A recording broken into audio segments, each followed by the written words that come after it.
মা হওয়া পৃথিবীর শ্রেষ্ঠ অনুভূতি, কিন্তু আয়নার সামনে দাঁড়ালে কি সেই আনন্দটা ফিকে হয়ে যাচ্ছে? সিজারের সেই কাটা দাগের উপরে ঝুলে থাকা বাড়তি মেদ কি আপনার আত্মবিশ্বাস কেড়ে নিচ্ছে?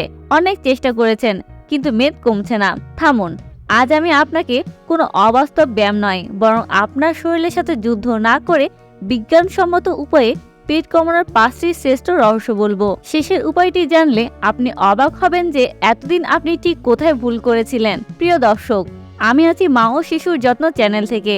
আপনি যদি মা ও শিশু স্বাস্থ্য সংক্রান্ত বিভিন্ন তথ্য জানতে চান, তাহলে আমাদের চ্যানেলটি সাবস্ক্রাইব করে আমাদের পাশেই থাকুন। আমি জানি সিজারের পর নিজের শরীরের যত্ন নেওয়া কতটা কঠিন। একদিকে বাচ্চা সামলানো, অন্যদিকে নিজের শরীরে এই পরিবর্তন, সব মিলে আপনি হয়তো ক্লান্ত, কিন্তু বিশ্বাস করুন, আপনি আবার আগের রূপে ফিরে পেতে পারেন। চলুন জেনে নিই সিজারের পর পেট কমানোর সেই 5টি জাদুকরী উপায়। 1. শিশুকে সঠিক পদ্ধতিতে বুকের দুধ খাওয়ানো। আপনি জানলে অবাক হবেন, যখন আপনি আপনার সন্তানকে বুকের দুধ খাওয়ান, তখন আপনার শরীরে অক্সিটক্সিন হরমোন নিঃসরিত হয়, যা জ্বরকে দ্রুত সংকুচিত করতে সাহায্য করে। এটি প্রতিদিন শরীর থেকে প্রায় 500 ক্যালোরি পর্যন্ত ঝরাতে পারে। তাই এটি কেবল আপনার বাচ্চার জন্য নয়, আপনার বাড়তি মেদ ঝরানোর প্রাকৃতিক অস্ত্র। 2. বেল্ট ব্যবহার এবং সঠিক পশ্চার। সিজারের 6 থেকে 8 সপ্তাহ পর ডাক্তারের পরামর্শ নিয়ে সঠিক সাপোর্ট বেল্ট ব্যবহার করুন। এটি আপনার ঢিলাঢালা পোশাককে আগের জায়গায় ফিরাতে সাহায্য করবে। আর হ্যাঁ, বসার সময় কুঁজো হয়ে বসবেন না, মেরুদণ্ড সোজা রাখুন। আপনার বসার ধরনই বলে দেবে আপনার পেট কতটা দ্রুত কমবে। 3. কুসুম গরম পানি বা আজওয়াইন ওয়াটার। ঠান্ডা পানি একদম ভুলে যান। সারাদিন অল্প অল্প করে কুসুম গরম পানি পান করুন। এটি আপনার মেটাবলিজম বাড়ায়। চাইলে পানিতে সামান্য আজওয়াইন বা জোয়ান ফুটিয়ে নিতে পারেন।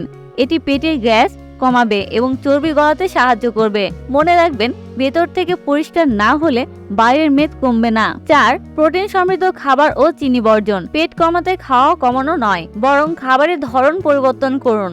প্লেটে ভাতের পরিমাণ কমে প্রোটিন, মাছ, মাংস, ডাল এবং প্রচুর সবুজ সবজি রাখুন। আর আপনার সবচেয়ে বড় শত্রু হলো চিনি এবং মিষ্টি জাতীয় খাবার। এই একটি জিনিস ত্যাগ করতে পারলে আপনার পেটের অর্ধেক মেদ এমনি উধাও হয়ে যাবে। 5. পেলভিক ফ্লোর বা ব্রিদিং এক্সারসাইজ।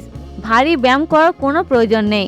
পেটের পেশিকে শক্ত করার জন্য ডিপ ব্রিদিং বা পেট ভেতরের দিকে টেনে শ্বাস নেওয়ার অভ্যাস করুন। সিজারের পর পেটের পেশিগুলো বিচ্ছিন্ন হয়ে যায়, যাকে বলা হয় ডায়াস্টাসিস রেকটিক। এই ব্রিদিং এক্সারসাইজ আপনার সেই বিচ্ছিন্ন পেশিকে আবার জোড়া লাগাতে সাহায্য করবে। মনে রাখবেন, এই শরীরটি একটি নতুন প্রাণকে পৃথিবীতে এনেছে, তাই নিজের শরীরের ওপর রাগ করবেন না, বরং একে সময় দিন। ধৈর্য ধরুন, সুস্থ থাকুন।